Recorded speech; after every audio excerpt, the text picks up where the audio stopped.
God is my source. God is my power. God gives me everything I need. So I give thanks for all my blessings. God gives me everything I need. Love is my source. Love is my power. Love gives me everything I need. So I give thanks for all my blessings. Love gives me everything I need. Peace is my source. Peace is my power. Peace gives me everything I need. So I give thanks for all my blessings. Peace gives me everything I need. God is my source. Joy is my power. Joy gives me everything I need.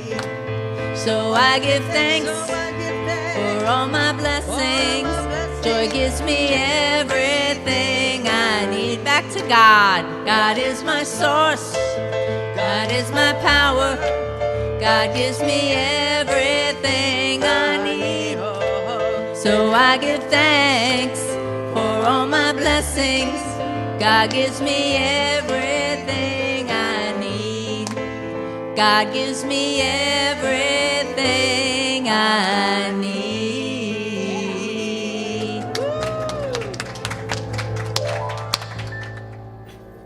All right, so now we got you real high. We're going to bring you real down. And we're going to have Mary, who is our practitioner in service today, do our meditation. And then we'll come back with Jeanette. All right. I'm going to turn on. Okay, we got it. So good morning. I invite you to take these words into silent contemplation. Beneath the crust of quiet doubt, 1,000 seeds wait for the sun.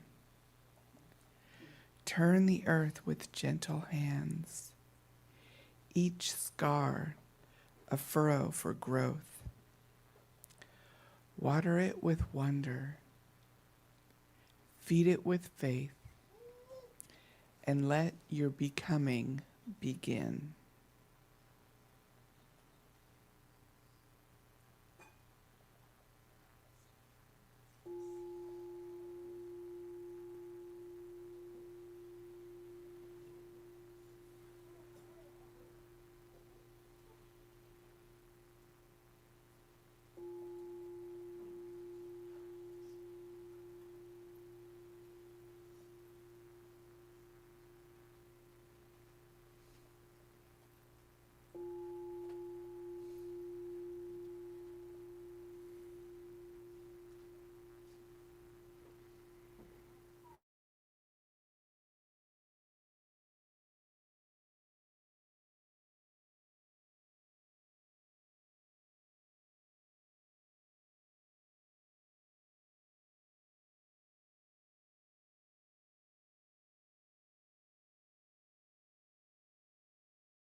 So in this moment, I just immerse myself in this present moment, knowing the presence of the divine right here, right now, in the cooing of the baby, in the perking of the coffee.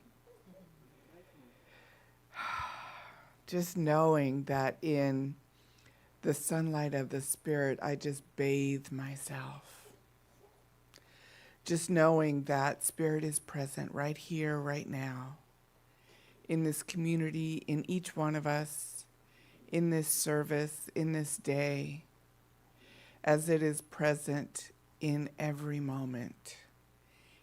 In our awareness of it, in our forgetfulness of it, it is there. Living, moving, having its being in all things.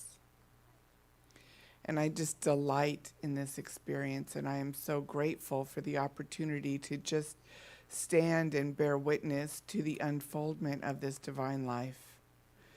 Knowing that this activity of this service today is indeed the expression of God. I know that we are all just like, as the reading said, just almost like a compost where all the scars and the old wounds and everything that has been part of our life, that is part of our life, has created this experience right here, right now. And I know that each one of us is like fertile soil, just receiving the seeds of wisdom from Reverend Suzette, Reverend Michelle, from our musicians, from the technology, just from this community, just coming together in oneness and in wholeness. So I'm just grateful for this time together. I am grateful to bear witness and hold the consciousness for this community on this day, right here, right now. And I know that all that transpires today just reverberates out into our lives in the hours, the minutes, the days, the week ahead. I know that we are each a blessing and that we each bless all that we come in contact with. And so I just allow this day to unfold in perfect divine right order, declaring it good, letting it be done, and so it is. So it is. And Hi. I'm sorry, I forgot your Jeanette. name. Jeanette. Alexander. Let's welcome Jeanette back. Thank you. Thank you. So I'm going to play a song for you that I wrote with a friend of mine from it was inspired by a biblical verse, Matthew, that says, keep on looking, you will find, keep on knocking, the door will be opened, for everyone who asks received. And it's called When You Pray.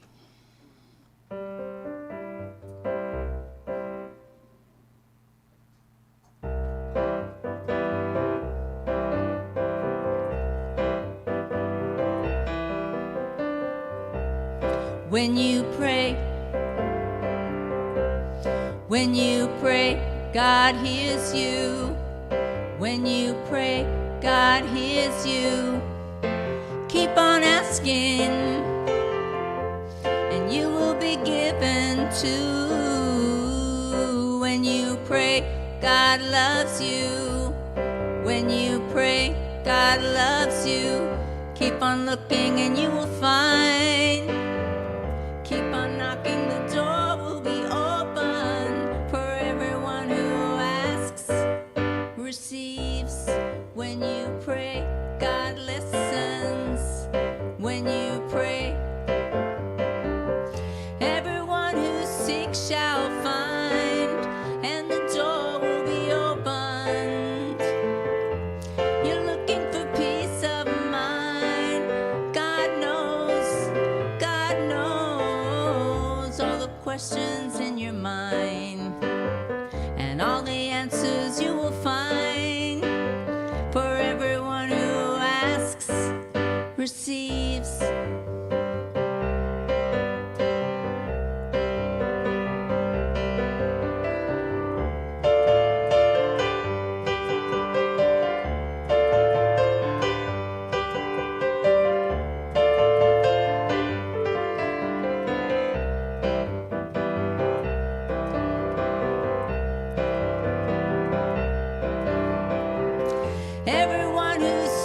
shall find, and the door will be opened. You're looking for peace of mind. God knows before you ask all the questions in your mind, and all the answers you will find. For everyone who asks receives. When you pray, God hears you. When you pray, God loves you. When you pray, God listens. When you pray,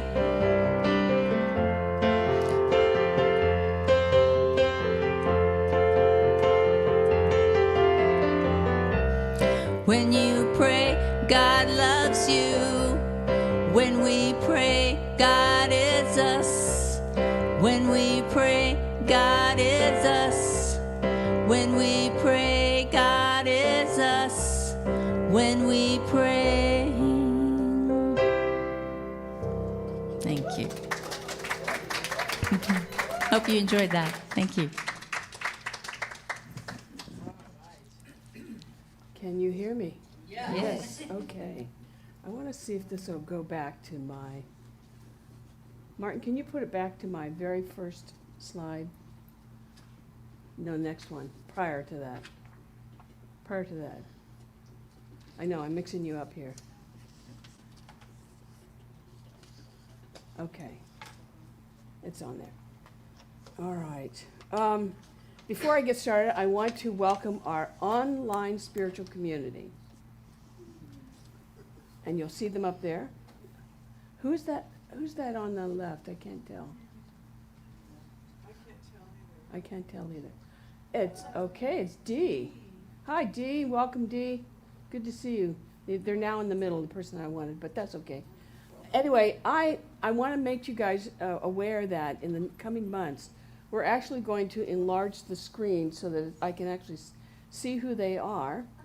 Yes, and we're going to be getting some new cameras and really enlarging that community, because there's so many people that don't want to come here. You know what I mean? Come here and drive here, and not that they don't want to come to home or to church, but they want to be online. And so we're going to make it easier. And I'm going to reach out to, there we go. Oh, I got all the, oh, hi everybody. More are coming on. And the whole point is there's a whole community of people that are looking for what we offer, but they don't necessarily want to drive here, and that's okay. Dee and I had a good conversation about that, and it's really been kind of cool because it's changed my whole view about things. I'm actually the very person that helped create this back when nobody had it. Yes, you are. I am. You are. And so, and you help too, yes. And we have evolved, and so has everybody else evolved, and so has technology evolved, so it's kind of exciting. Anyway, I wanted to welcome them and just let them know that I love them. I love them. I have to look back here. I love you, and I care about you, and we're going to even make this even better. So, I had him, had Martin, I don't want them to see this yet. I had him put the topic title, which was Enrich Our Soil, S-O-I-L, of Possibilities. And I actually put a little twist on this, and I put Enrich Our Soul of Possibilities. Our soul. Because everything that happens to us in life affects our soul. And we can move forward with it, or we can sit with it, and we can become less than, or we can become more of. So it's interesting that both of you mentioned compost, and you mentioned other things. And anyway, this monthly theme is about, and I'm not sure that I like this word, fertilizing our future.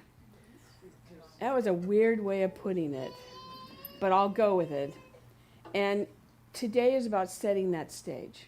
Hey, Mary. Good to see you, sweetie. Hi. It's okay. You know, everybody okay with baby? Yes. Thank you. I am okay with baby, too. Oh, no. What's his name again? Anasi. He was looking at me before. He wanted to smile. So, Anasi, it's okay. Oh, no, it's not. No, it's not. Well, you're here to learn the things so that you can carry them forward. Anyway, I'm gonna dive into our past experiences, which have stopped us, diminished us, or it's nourished us. It's made us better. But all of those things are important. Thank you for taking care of Nasi. Oh, hold on to his butt too, not just his neck. It's okay. Just know it. No, he doesn't have to go out. Okay, she's managing. Anyway, I'm going to explore a lot of different things because everything that's happened to us, and I think you'll agree with me, everything that's ever happened to us has either transformed us, made us better, or made us worse, right? Anybody remember any stuff about growing up with parents that had a certain way of doing things? Yes? Yes? All right. Well, I have a prayer for you, and I'm gonna. The reason I got this prayer is that it really talks about what we do to ourselves and what we don't have to do to ourselves. And it's called the not prayer. There it is. So I'm going to read this to you because I think that we have progressed through this, and maybe we haven't. And if we haven't, maybe we can do that today. It says, "Dear God, please untie the knots, K-N-O-T-S, that are in my mind, my heart, and my life. Remove the have-nots, can-nots, and do-nots." Take that in. "Erase the will-nots, may-nots, might-nots that may find a home in my heart. Release me from the could-nots, would-nots, and should-nots that obstruct my life. And most of all, dear God, I ask that you remove my mind, my heart, and my life, all of the am-nots that I have allowed to hold me back, especially the thought that I'm not good enough." I think that's something we should remind ourselves, because how many has any knots going on this week? We all do. There's something going on, and it's okay if you have it, but reminding ourselves that we don't have to be there. I want to talk a little about the knots, and I put this up, and it says the K-N-O-T, or the knots. I don't know about you, but as I grew up as a kid, the K-N-O-Ts were my life. How many had an easy growing up time?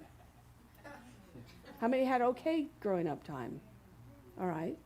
But during that, you had this ups and downs. You learned different things about yourself. But these knots that I'm talking about are things that hold us back. Anybody holding back from being more than they could be? Okay. I just want you to hear this. A lot of this you already know, but today is about a reminder that that's not necessarily how it has to be. Knots that make us not feel worthy. I had a stepmother that made sure I didn't feel worthy. When I was a little girl, I used to whistle. Anybody used to do that as a kid?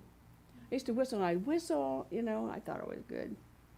Anyway, I'm down the street, probably down by that street down there, and she yells out the back door, "Your whistling is awful."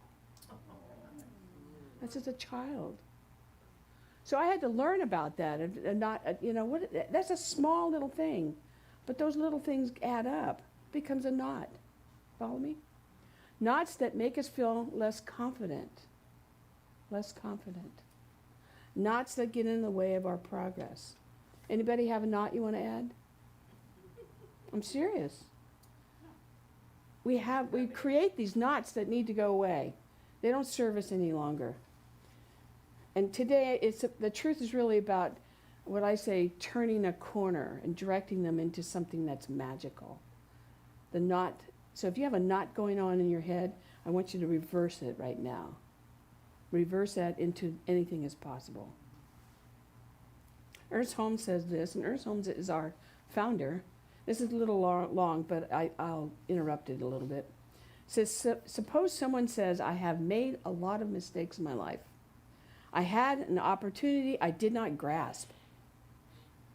Now, he also is very male-oriented, so we're going to change this to a little more generic, because everyone has this feeling that sometimes in their life this will happen. This is a direct belief that there's but one opportunity which comes to us, and if he or she does not take it, there will be no more.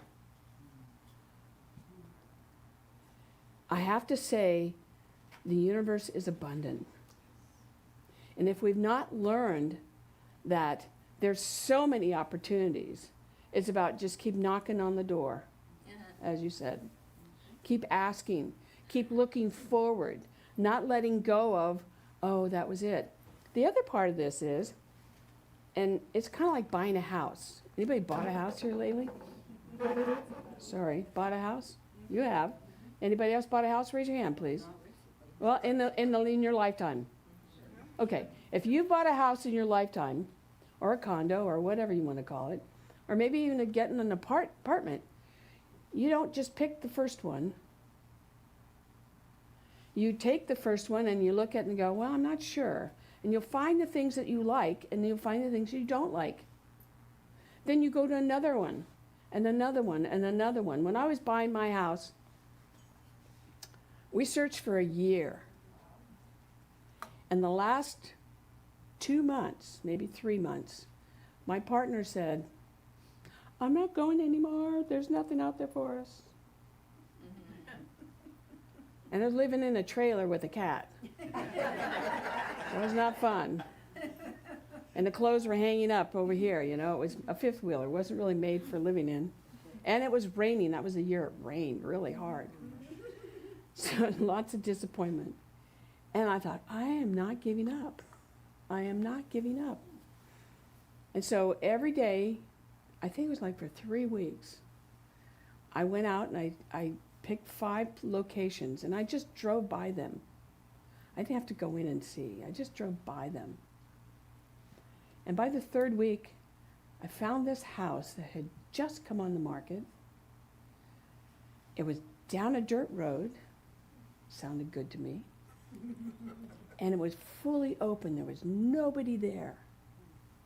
And it had this huge barn in the back and about 1 acre of land. I walked in the house, and it needed to be fixed up. That's what we wanted. I could go down the list of all the things that we wanted, and that was it. I got on the phone. I made the call. I said, you have to come down and see this place. After we had looked at it, I can't tell you how many places. From here to Alpine to wherever, you know. That's the house we bought, and we had to buy it as is. The point I'm making is the opportunities are always there. There's never not an answer for it. So keep that in mind. Ernest Holmes continues to say, this is a belief in limited opportunities, and it must be denied completely and specifically. That was a big lesson I had to learn. It has to be denied. It no longer serves me.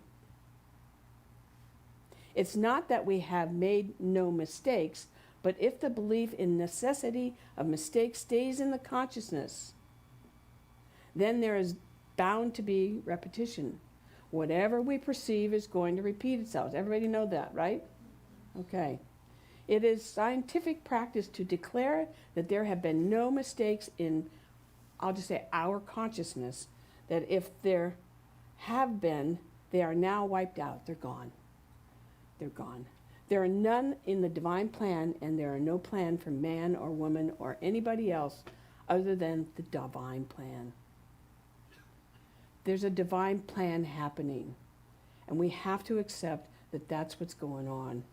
You know, it's just all these things that happen to us. I love the house analogy because all those times we had to go by and see all those places and hear the wind flowing and watch the dust going, you know, I could go on and on and on. Or the house is too big, or it was too fancy, or it was too crowded, you know. All those things were vital to the finding what we wanted, or vital for our spiritual development in finding what we want. In other words, not compromising. But there's a little compromise along the way. But you get my point. It's not about, I have to have that one. It's about how can I create from that which I want. How can I create? So just as you had sent compost, it's like we're like a gardener, and I know you're going to talk about this a little bit. Enriching the soil for our future. And then from that, I think you mentioned wisdom. Is that from that we gain this wisdom, the wisdom that will stay with us. It doesn't go away. It just kind of files back here. It's kind of like when you guys come to me and say, we got to do this, we got to do that, we got to do this. And I go, that's a great idea. Let me file that in here and then see how that wisdom works for all. How do we expand that into a place where everything can work? But all of it is essential. They're nutritions. They're things that have to happen. And then from there, we nurture our dreams. Now, I'm just giving you some lists because I think that sometimes we don't know how to get there. I was talking to Mary and said, Mary, you came up with this great idea. I just don't know how to get there. So we're going to talk about it. But we have to have intention. There has to be intention about the dream. We have to realize that we're co-creating with something greater than we are. We're co-creating that dream, whatever that dream may be, just so it will thrive. Not so it will die, but so it will thrive. And it's not because it's going to be easy or it's going to be quick. We have a quick universe. Yes? Would you agree with me? It's a quick, we want it now. And because we've always wanted it now, it's not looking like we wanted it. So it's time to slow down. Allow it to unfold. Become, as Mary said, the compost. I'm blaming you for a lot of things today. It's the compost for beginnings. Beginnings, and then make a commitment for the growth. I have a large garden in my acreage, and it's so much fun to be able to eat from the food that has grown from there, because we've done it. We've done it. I won't get into the seed soil plant for you, okay? As I said earlier, we prepared the ground for abundance and purpose. Now, my part about this talk wasn't any of that. My part of this talk is about breaking the patterns. Breaking the patterns and understand all of this at a deeper level. All of it. The illusion of separation. Has anybody lost their way recently? We have. We do. We lose our way. But we are never separated from the divine, spirit, God, whatever name you want to call it. We are never, ever separated from that good. It is always available to us at every moment, and I like to say at every breath. I can't tell you how many times I get into whatever, and I just close my eyes and say, show me what I need to know. Reveal to me what I need to know. Show me the way. Give me a sign, whatever that might be at the moment. And you know what? It shows up. I can remember times that this is way before I became, where was I? I was on the path to practitionership, and I was trying to find a partner, right? And I was just in the midst of bad stuff, and I got on my knees, and I pounded the ground, and I said, show me the way. I need to know. How do I do this? And as the moment I opened my eyes, I felt better, because I knew I was getting guidance through that. I was not alone in that process. Something about separation also has to do with being a child. How many grew up in a house, and I mentioned this earlier, that you were influenced by your parents? Okay, good. I'm not alone. Okay. Well, from that, we inherited what I call unconscious inheritance. It became part of us. I'm trying to think I won't mention who I was talking to this week, but we talked about how things happened as a child, and sometimes we carry it forward. We carry it forward to today. And whatever happened as a child, you know what? It's then is when it happened. We can know about it. We can try and understand it. Like my stepmother. Why in the heck, I want to say other words, why in the heck did she yell out the doors to say, you're not very good at that? Why? There's no answer to that. But that was the way she believed. That was her way of controlling the child, making the child change. It was embarrassment. But anyway, my point being is for a while I inherited that. And she wasn't a very pleasant person either. She was not pleasant. She was very angry, and I won't go through all my stories because I've done it before. But I will just say that as a young adult, I was very angry, extremely angry. And it wasn't until I came to religious science of mind, Centers for Spiritual Living, whatever you want to call us, that I started to realize that that was a part of me. And somebody, God said to you, why are you like that? And I had to go back and look at why was I feeling that way? And it was her. There's an echo I hear. Tiny, tiny bit. And so when I realized that, I made that point of realizing this is how I am behaving, I then said, oh, it's you. It's you.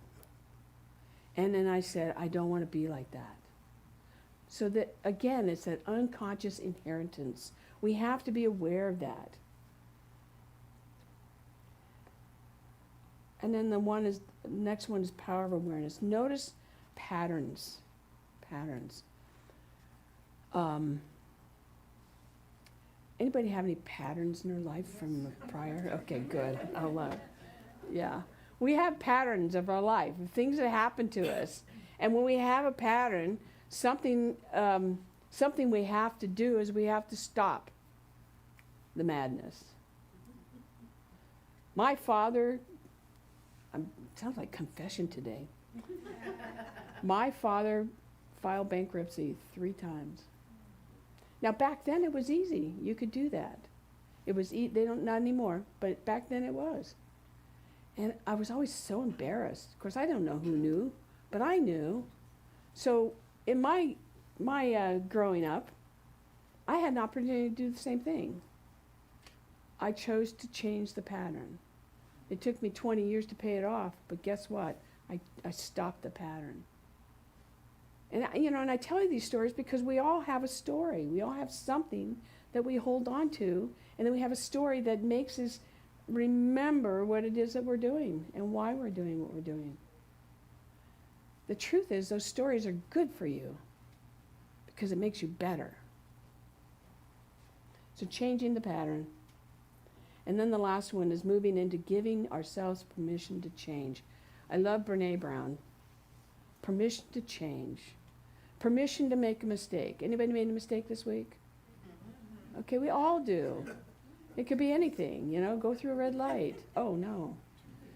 The point is by doing this, by just saying, you know what, I did it, oh well. And then moving past that, what happens is we then free ourselves to say, and I'll try better next time. And the other part of that, and I think this is the most important part, is that when we break the cycle, we then can act in love to ourselves, and we don't have to rebel. I don't want to bring up politics, but I'll just say yesterday was a big day for America. A lot of people said, I want. It's just a statement. I can't take sides here, but I can say that, people stood up for what they wanted. And we're going to let it happen. We're going to let it happen. Anyway, I could talk a lot more, but I know that you have another talk to give. And so what I'm going to do is I have a song I'm going to play. And we're actually going to play this song twice. But this song, it's called Divine Release. Releasing. And we're only going to play maybe half of the song. But I'm going to ask you to close your eyes and just listen to the words. Listen to the words and allow it just to reminisce through maybe what's going on with you in your own life, okay? And then Reverend Michelle will come up, okay? So, Martin, when you're ready. I'm here in this moment, I'm feeling the push to let go of the old, move through to the new, forgiving myself for the story I chose to believe for so long. It kept me so small.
morning. Good morning. Oh, and thank you, Om, for inviting us back into your spiritual home once again. You know, one heart, one mind is an online community. Oh. Thank you for saying that. Didn't.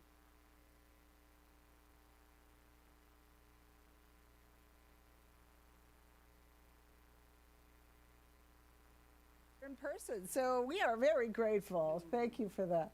And I want to thank you, Reverend Suzette. Lots of good food for thought and inspiration, some of which I'm going to touch on a little bit as well.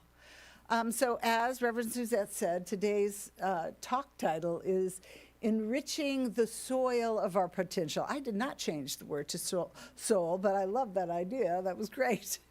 And from my perspective, this is all about the creative process, because the soil was lifted right out of that science of mind metaphor that we use all the time, the seed, the soil, and the plant, which I really think is an excellent metaphor. I mean, it really is. And from my evolution of consciously using the creative process, I have come to know that it really is kind of the soil that is where the rubber meets the road. You know, this is really kind of the meat of the creative process for us, because it is the subjective mind that is our soil. And the subjective mind is where we have collected and stored lots of patterns, as Suzette talked about, the patterns that we collect, patterns of thinking and feeling and being, and patterns of, from our perspective, you know, ideas about who we are, who God is, who we are in the world, what the world is to us, all of those kinds of things, some of which may be true, and some of which may not, and some of which we might not even realize we're hanging on to. I mean, honestly, we have a lot of those unconscious patterns that are running the show, and we might not even be aware of them. So here's where we get to be the gardeners of our lives, right? We get to pick the seeds. We get to plant the seeds. We get to tend the garden of our subjective mind. And then we get to receive the fruits, the harvest from that process. And, you know, when I say it out loud, it sounds really simple. But, you know, mechanistically, it is kind of simple. But it really is so incredibly nuanced. And here's where we get to practice the art of being the gardeners of our lives. So that's what I really like to talk about today.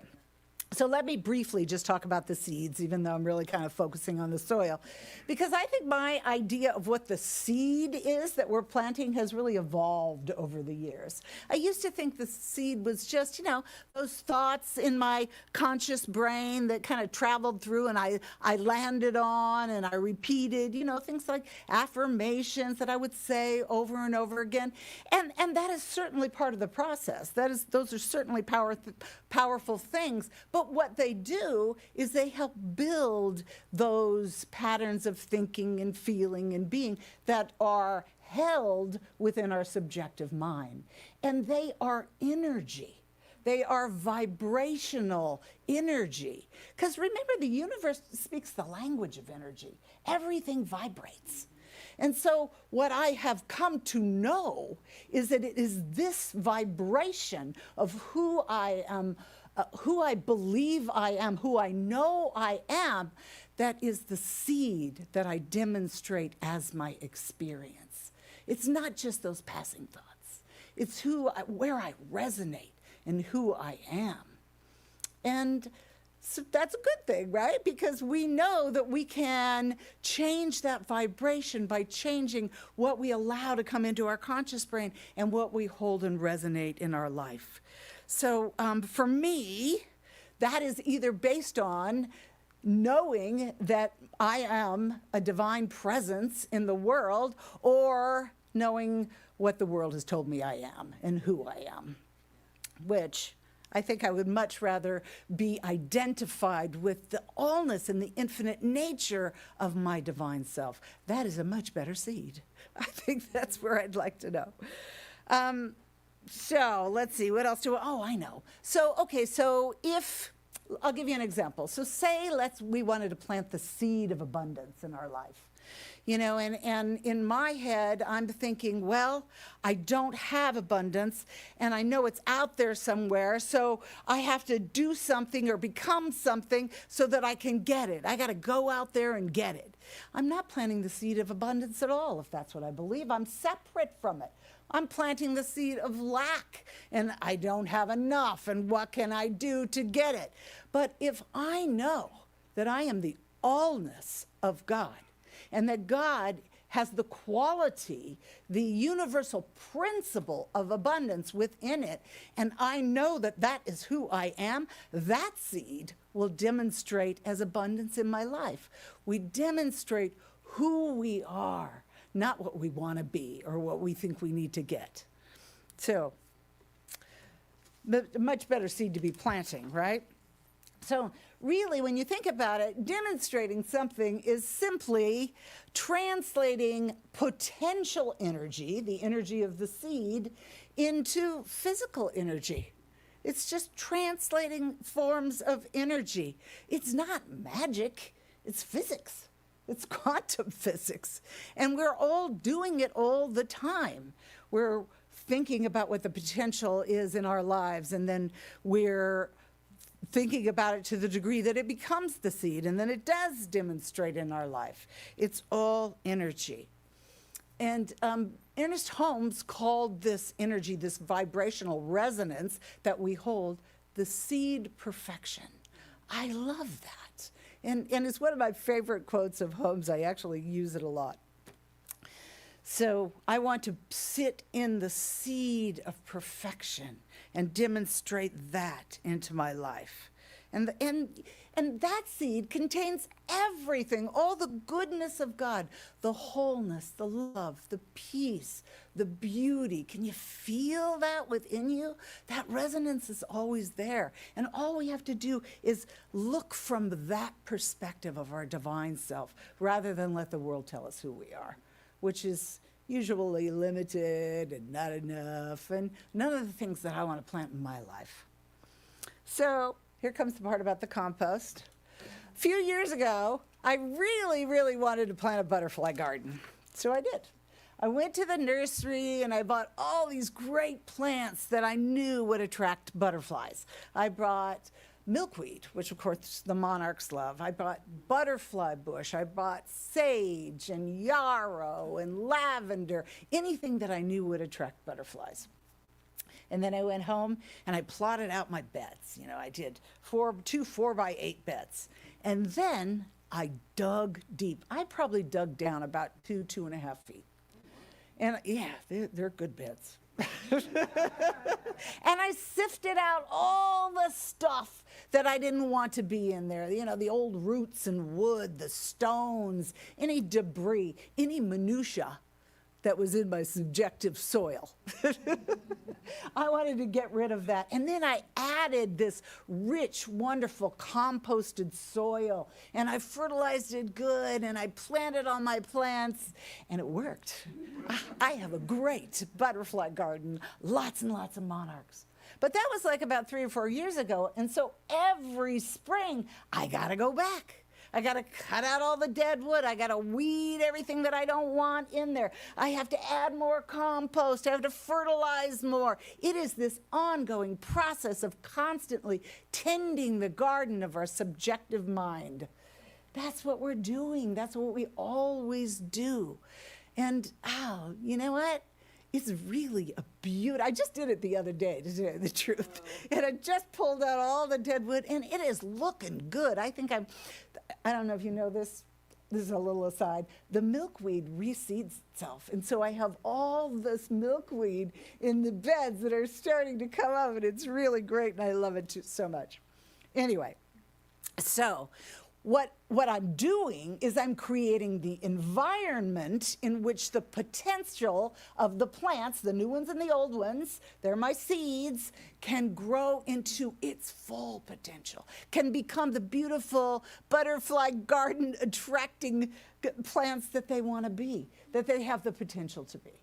And of course, this is true for us in our subjective mind. And when we tend the soil, we take out all the minutia and all the stuff that Reverend Suzette talked about, the old beliefs that are no longer serving us, and we let them just kind of float up, and we look at them.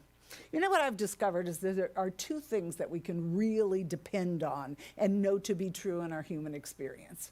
One is the presence, that God is always with us, that is who we are. We can stand on that foundation. We can stand in that power and that strength. It's who we are.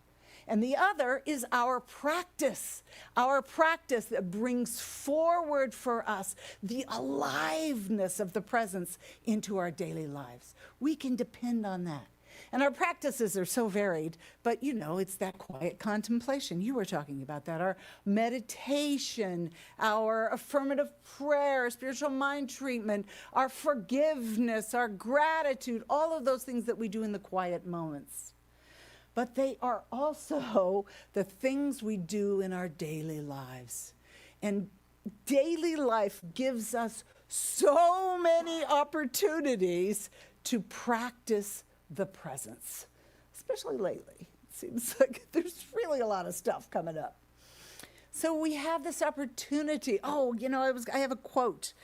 I don't know if you know who David Crone is. Or not David, I'm sorry, Peter Crone. He's my new favorite guy. I've been listening to him a lot. He calls himself a mind architect, and he doesn't say that he's particularly metaphysical or spiritual, but he totally is. So anyway, he has this quote that says, "Life will present you with people and circumstances to reveal where you're not free." How cool is that? Life will present you with people and circumstances to reveal where you're not free. Have you ever noticed that what bubbles up for us as our challenges and circumstances that may be uncomfortable are the things that are our growing edge, the things that we really need to look at and have the opportunity to heal? I love that. And another one of his quotes is that he says that we don't resolve problems or issues, we dissolve them. And I love that idea because I know that when I'm standing in that presence, when I'm standing in the presence of love, when I'm letting that bubble up and look from that larger perspective, from who I really am, the love tends to make it softer. And eventually it does dissolve into nothing. So in keeping with our metaphor, I have another story. Am I going too long? Am I okay? Okay. Okay. So I got another story, and it's from, I've shared this story before, but it's such a great story. I'm going to share it again. It's from a book called Who Ordered This Truckload of Dung? And it's by a Buddhist teacher author named Ajahn Brahm. And the story goes that this guy, he's been at the beach all day long. He had a wonderful day. He's relaxed, he's feeling good. He really enjoyed his day. And he comes home and he sees that someone has dumped an entire huge truckload of dung right in front of his door. Can you imagine that? That doesn't sound like it feels very good. And he did not order it. He has no idea who did order it, and he knows he's stuck with it. And he knows that it's foul and it's dirty, and the stench of it is filling up his entire house. So he decides he's got two things he can do with it. So he says, well, I could start filling up my pockets with all the dung and, shove it in my backpack, down my pants, maybe in my socks. And then I can start distributing and getting rid of it whenever I meet anyone on the street. You ever dump your stuff on other people? So then he decides, that might not be a really good idea because it's a huge pile and that would really take a long time and I probably wouldn't have many friends left after I do that. So he decides that what he's going to do is wheelbarrow full by wheelbarrow full. He's going to move it around to the backyard and he's going to use it to compost or fertilize his garden. So that's what he does. And the day came when he had the most incredible, beautiful garden that you've ever seen. It was, fragrant and productive and gorgeous, and all of his neighbors got to enjoy it as well. He had beautiful flowers and vegetables and fruits, enough to give everything away. So he took this experience of the dung, and you're getting the metaphor, I'm sure, and used it to transform his life, because life will present to us people and situations to reveal where we're not free. And so he used it as compost for his life. I remember years ago, I actually did an entire Sunday talk just on compost because it's so valuable. What a great metaphor it is.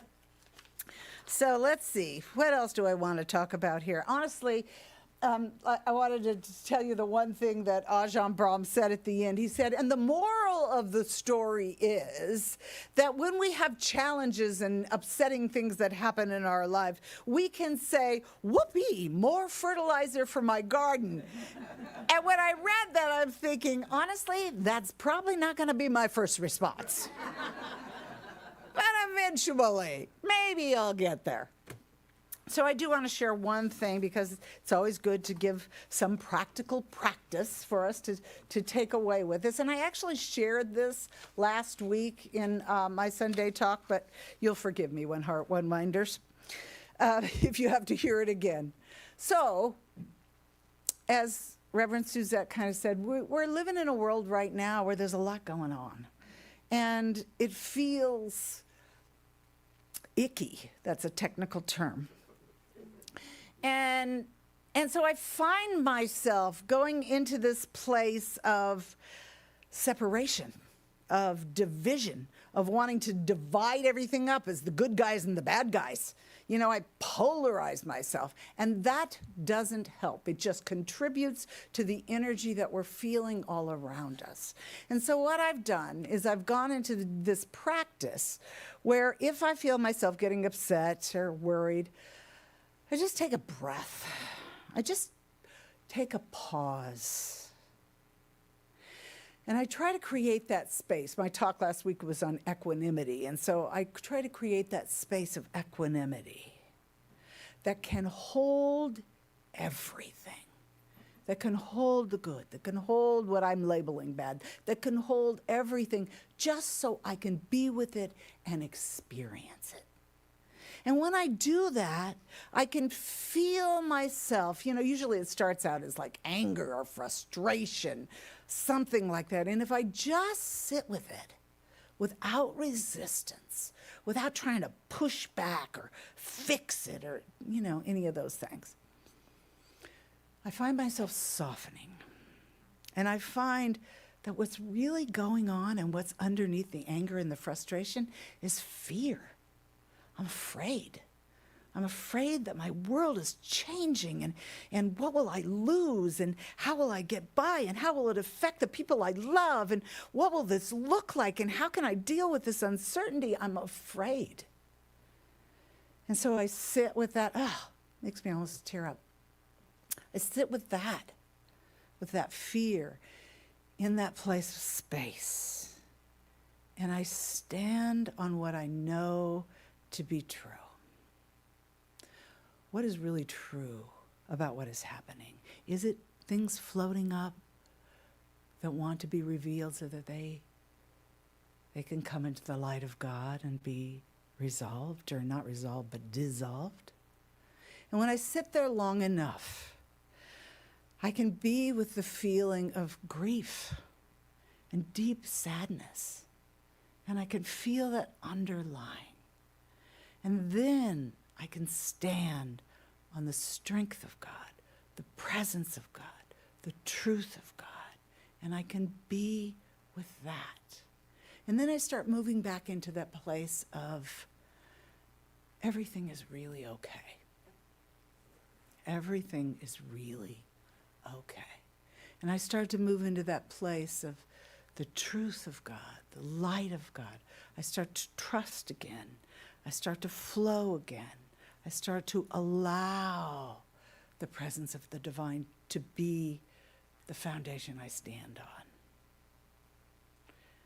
And then I'm okay.